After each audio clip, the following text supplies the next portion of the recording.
सदगुरु भगवान की जय हो जय हो जय हो। आज दिनांक 8/8/2025 है। कई भक्तों की पर्चियां आई है तो उसी का मैंने सोचा जवाब दे दो आज। मोरबी से साधु कल्याण दास वो पूछ रहे हैं कि कपालभाति प्राणायाम किसे कहते हैं और इसी से क्या लाभ होता है। बेटा सुनो, लोहार की जो धमन है ना दुकान में, वो ऐसे जो खींचने वाला बैठा है, धीरे धीरे समान गति से खींचता है तो पहले वायु धमन में जाता है, फिर वो नीचे उतरता है तो वायु अग्नि की ओर जाता है तो अग्नि बढ़ती है। वैसे ही समान गति से हमें रेचक करना चाहिए और पूरक कुंभक करना चाहिए। पहले कुंभक पूरक करो 1 मिनट के लिए, बाद में 1 मिनट के लिए रेचक करके प्राण को बाहर छोड़ दो, उसे कपालभाति कहते हैं।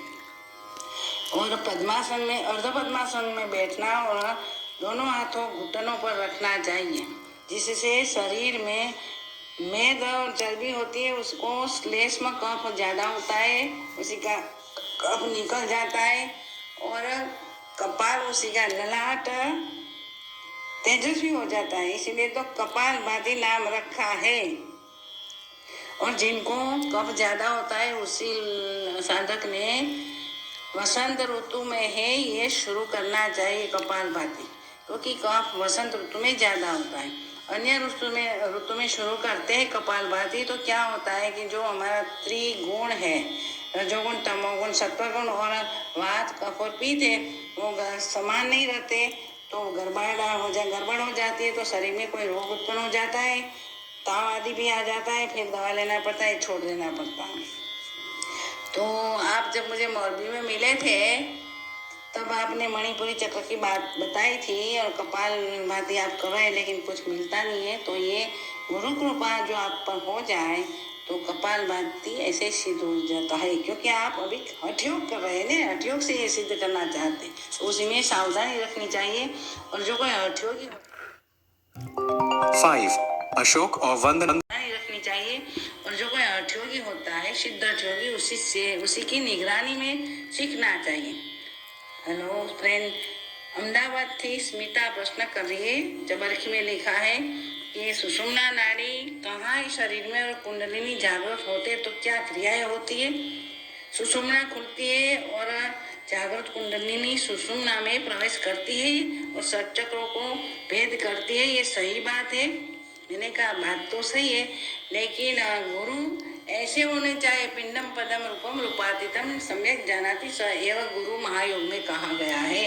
तो उसी से जो अनुभूत हो जाते हैं तो साधक साधन करते हैं तो उसी की शक्ति ऊपर चढ़ती है और ये सब क्रियाएं उनको होती है। और आखिरकार में एक जन्म में नहीं होता तो तीसरे जन्म में ब्रह्मांड तक शक्ति पहुंच जाती है। चिति शक्ति उसको वेदांत में कहा जाता है। और यह सब्जेक्ट है, स्वसंवेद्य है, सब्जेक्टिव है, ये स्थिति हम बता नहीं पाते। अगर जो वैज्ञानिक लोग ऐसे साधकों को इलेक्ट्रोड से जोड़ देते हैं तो शायद ग्राफ हो सकता है उसी का। अगला प्रश्न है, चबरखी में लिखा है, मुंबई से प्रकाश जैन पूछ रहे हैं, माँ उद्यान बंद क्या है और उद्यान मुद्रा क्या है। ठीक है, हठयोग में उद्यान बंद की ज्यादा महत्ता रखी गई है और मुद्रा की भी। उधर में जो रुका हुआ प्राण है ने, सुषुम्ना में रोक कर ब्रह्मांड तक पहुंचाने के लिए ये जो मुद्रा की जाती है, अगर उद्यान बंद किया जाता है तो ऊपर हमारे मस्तक ऊपर आकाश है, हृदय से लेके मस्तक तक आकाश तत्व का बहुत बाहुल्य होता है। इसी में ये शक्ति गमन करती है उद्यान बंद से। सो इस मुद्रा का नाम उद्यान बंद दिया गया है। उत्त यानी के ऊपर, उद्यान यानी के उड़ना, ऊपर उड़ना, तो हमारी प्राण शक्ति है, यानी कि कुंडलिनी जागृत हो जाती है तब प्राण शक्ति ऊपर उठती है और आकाश तत्व तक पहुंचती है, इसीलिए उद्यान कहा जाता है। ये गौर से सुनो, उद्यान बंद या उद्यान मुद्रा से साधक ग्रेविटेशन से ऊपर उठता है। हमें रॉकेट को ग्रेविटेशन से ऊपर उठाना है तो क्या करना है, हमें दारू आदि करके क्रायोजेनिक शक्ति का उपयोग करते हैं। यहाँ क्रायोजेनिक शक्ति खुद शक्ति उत्पन्न कर देती है, गर्मी उत्पन्न कर देती है। देखो बेटा, हमारे रसायन शास्त्र है, भौतिक विज्ञान है, जो कोई विज्ञान है हमारे पास, ये सब उनके सभी के नियम इस शरीर को लागू होता है। अरे वाह, आपको आश्चर्य लगेगा है। आप जब साधन में आगे बढ़ोगी तो ये सब अनुभव में आएगा। ज्ञान तो भीतर है ही, हम शास्त्र पढ़ पढ़ के भीतर डालेंगे तो ये ज्ञान थोड़ा है, ये तो परोक्ष ज्ञान है, प्रत्यक्ष ज्ञान है ही नहीं है। देखो महायोग में क्या होता है, ये हठयोग नहीं है। जो ज्ञान बंद करने का प्रयत्न करते उसे हठयोग कहा जाता है। महायोग में गुरु कृपा से शक्ति अंतर्मुख जागृत हो जाती है। ऐसे तो जागृत है ही है, लेकिन अपने आप उद्यान बंद या मुद्राएं क्रियाएं अपने आप गुरु कृपा से होने लगती है, इसलिए महायोग कहा गया। मुझे एक कमिश्नर साहब मिले थे, मेरे पास सत्संग करने आए थे, चैरिटी कमिश्नर। उसने पूछा कि ये महायोग ये योग तो ठीक समझ में आता है कि रामदेव बाबा करवाते हैं, लेकिन महायोग शब्द क्या है मैंने सुना अभी अभी आपकी किताब में। तो मैंने कहा ठीक है बताओ सर, कि हम मानव बोलते, महादेवी बोलते, महादेव बोलते, ऐसे आगे महाप्रत्यय लगाते हैं तो विशेष है और ओरिजिनल है ये सब। महाविष्णु बोलते हैं, विष्णु तो उसी का अंश है, जो अंशी है उसका महाविष्णु है। तो महायोग यानी कि जो योग, सभी योग, हठ योग, लय योग, भक्ति योग, कर्म योग सब निकले, बुद्धि योग, ये सब एक महायोग से निकले हुए सब स्कूल है। ये महायोग की बात भगवान शिव ने शिव पुराण में, मार्कंडेय पुराण में भी मिलती है, कई पुराण, भागवत पुराण में भी मिलती है, आप पढ़ो तो मालूम हो जाएगा। महायोग में गुरु कृपा से शक्ति अंतर्मुख जागृत होती है और उद्यान बंद मुद्राएं आदि कई क्रियाएं पूर्व जन्म के संस्कार के अनुसार क्रियाएं शरीर करता है। क्यों करता है? मन भी करता है।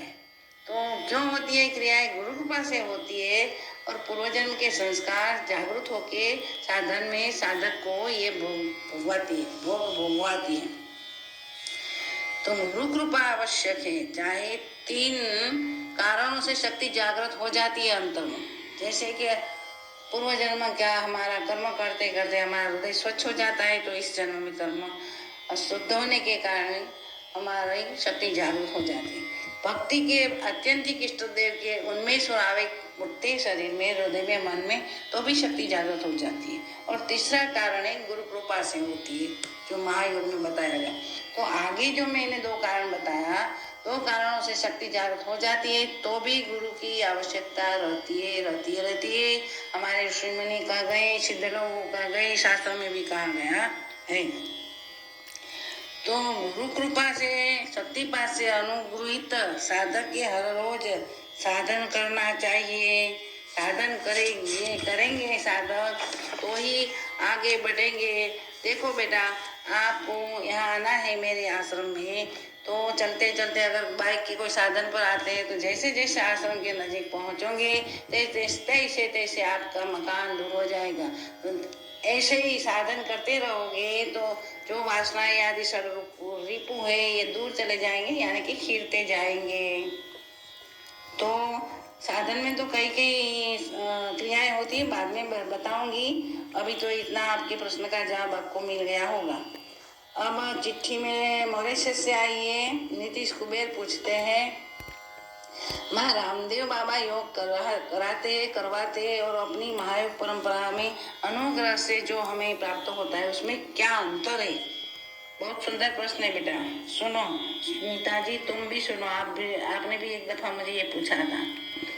यह महायोग परंपरा में एक बात चौकस समझ लो कि शिष्य मंगलम केवलम गुरु कृपा ही शिष्य का मंगल करती है, बाकी किताबें कृपा नहीं कर पाती। गुरु जिन्होंने यह अपरोक्ष अनुभूति की है ना, अपरोक्ष अनुभूति यानी कि निर्विकल्प ज्ञान की अनुभूति की है और परंपरा में जुड़े रहे हैं, वैसे गुरु से ही शक्तिपात लेना चाहिए। उसको अधिकार मिला है और उसके अनुग्रह से क्या होगा, साधक रक्षित हो जाएगा। अब सुनो, आपका दूसरी बात यही लिखिए कि जब मैं बाबा के पैसे भर के हठ योग का कोर्स करने गया था तो अठयोग के सब साधन आसन प्राणायाम सब करवाए। फिर हमको 15 मिनट के लिए ध्यान में बिठाया। तो 15 मिनट के बाद 15 पूरी ही नहीं हुए हैं तो मैं उछलने लगा। तो उसके कोई आचार्य मेरे पास आए, मुझे डांटा। मैं तो डर गया क्योंकि मैं तो फॉरेनर हूँ। तो मैं इतना डर गया, समसमा रह गया और चुपचाप ये क्रियाओं को कंट्रोल करके माता जी आपसे प्रार्थना करने लगा कि मैं इसी से कैसे बचूं। तो प्रार्थना फलवती हुई और मैं बच गया, हमें सर्टिफिकेट मिला। तो महायोग में तो केवल कृपा पर ही चलता है, कृपा साध्य ये मार्ग है।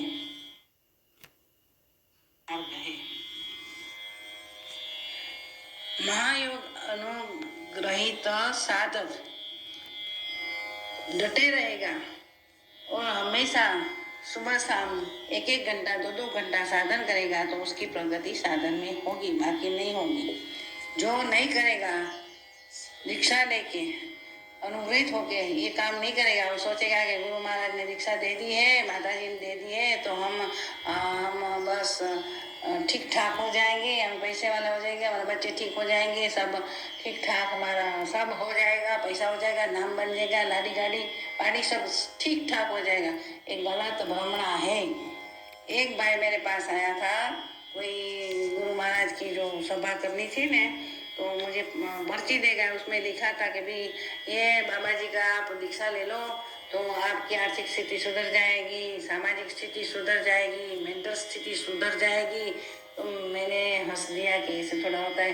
कर्म का नियम तो अकाट्य है, भगवान ने बनाया है।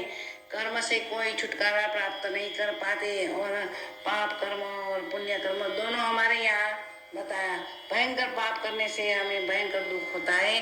तो क्या ऐसे गुरु की कृपा से ऐसे मंत्र लेना, अगर उसी के सभा में जाके हमें उसको सुनना तो क्या हमारा पाप से हम मुक्त हो जाएंगे? कभी नहीं। गलत भ्रमणा है, गलत भ्रमणा में कभी नहीं रहना। हमारे शास्त्रों में, भारतीय परंपरा में कर्म को भी भगवान माना गया है। कर्मेभ्यो नमः ऐसा शास्त्रों में लिखा है।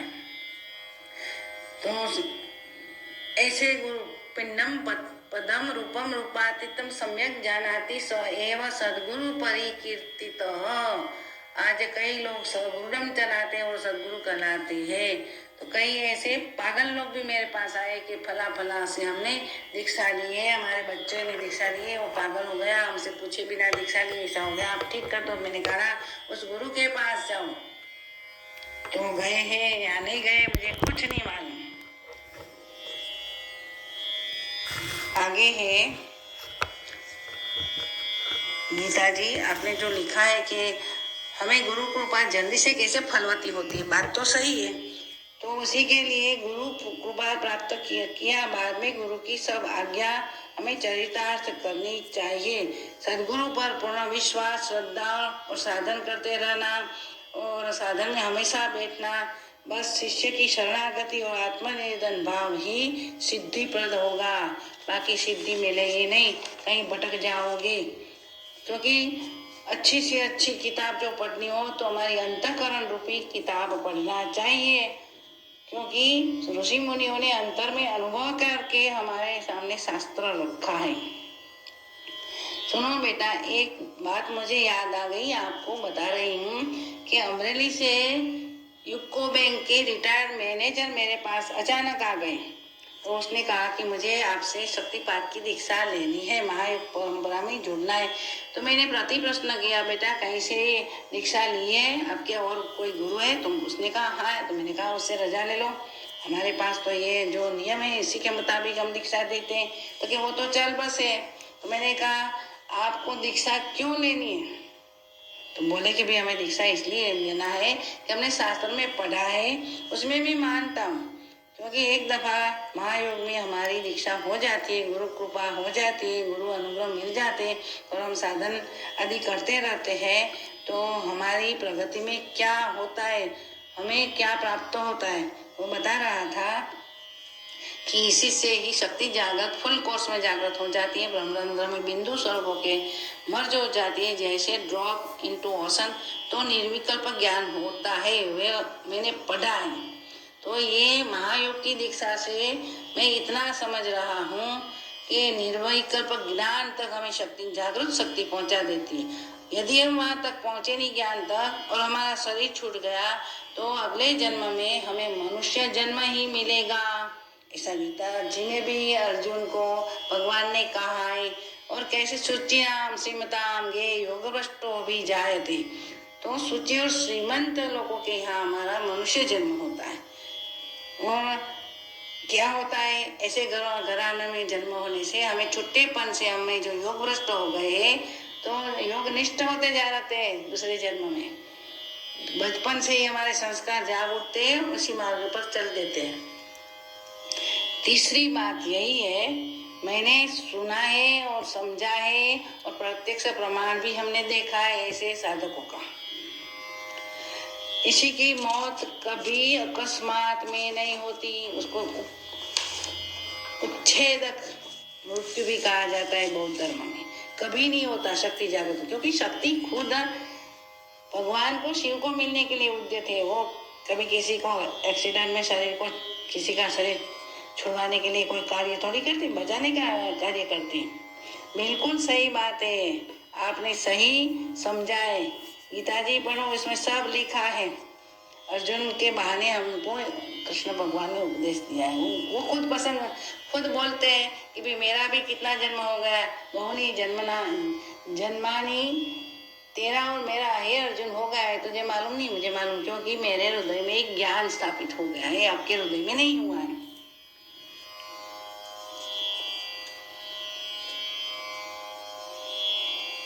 अंतिम 3 जन्म के बाद जागृत शक्ति ज्ञान करवा देती है। अगर ज्ञान स्वरूप हमारे सामने प्रकट हो जाती है, हमें निर्विकल्प समाधि का अनुभूति करवा देती है। आप मेरी पुस्तक कुंडलिनी योग और अंतर यात्रा सुनो और नोवेल ब्रह्मपुत्रा मैंने वो अमेजोन में भी रखी है, इंग्लिश ट्रांसलेशन करके, sarpanch power and inner journey नाम है, तो आप वहां से भी पढ़ सकते हो। उसी में बिल्कुल सटीक समझाया है।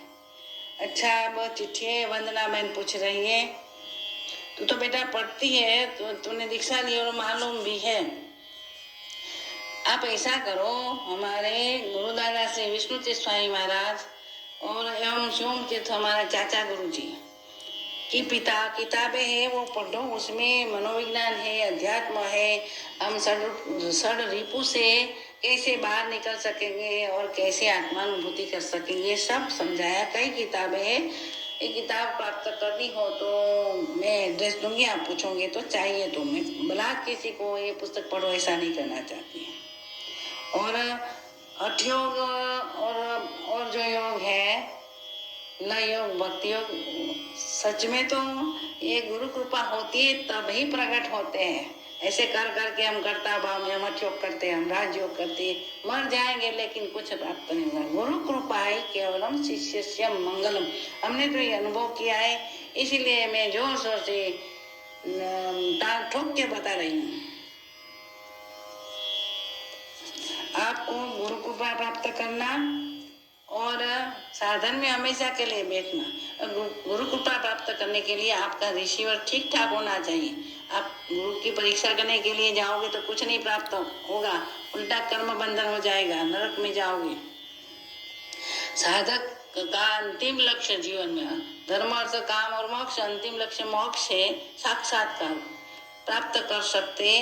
और ये महायोग परंपरा में शक्तिपात परंपरा है, वो शॉर्टेस्ट एंड रॉयल पाथ है। और ऐसे लोग दुर्लभ है। रामदेव महाराज बोलते, उस लड़के को कहा था नीतीश को कि ऐसे लोग दुर्लभ होते हैं, लेकिन है, उसको मालूम नहीं, इसीलिए आज जमाने में है ही नहीं, ऐसा विधान कर देते। ये गलत चीज है। अंतिम लक्ष्य प्राप्त हो जाता है तो क्या होता है? माधव, आपको भी मैं ये जवाब दे रही हूँ, आपका प्रश्न है, लेकिन बाद में अब समय हो गया है। अभी एक मुझे मिलने 2-3 लोग आने वाले हैं, तो मैं खत्म करती हूँ, बाकी की चिट्ठियाँ रखती हूँ। जब मुझे टाइम मिलेगा, मौका मिलेगा, तो मैं आपका प्रश्नों का जवाब देके YouTube में डाल दूंगी, ठीक है? सदगुरु भगवान की जय हो, जय हो, जय हो। साधन भजन करते रहो बेटा, हमें तो परम सत्ता के साथ जुड़े हुए हैं। तो यही गुरु परंपरा है। चलो, सदगुरु भगवान की जय। आप अच्छी तरह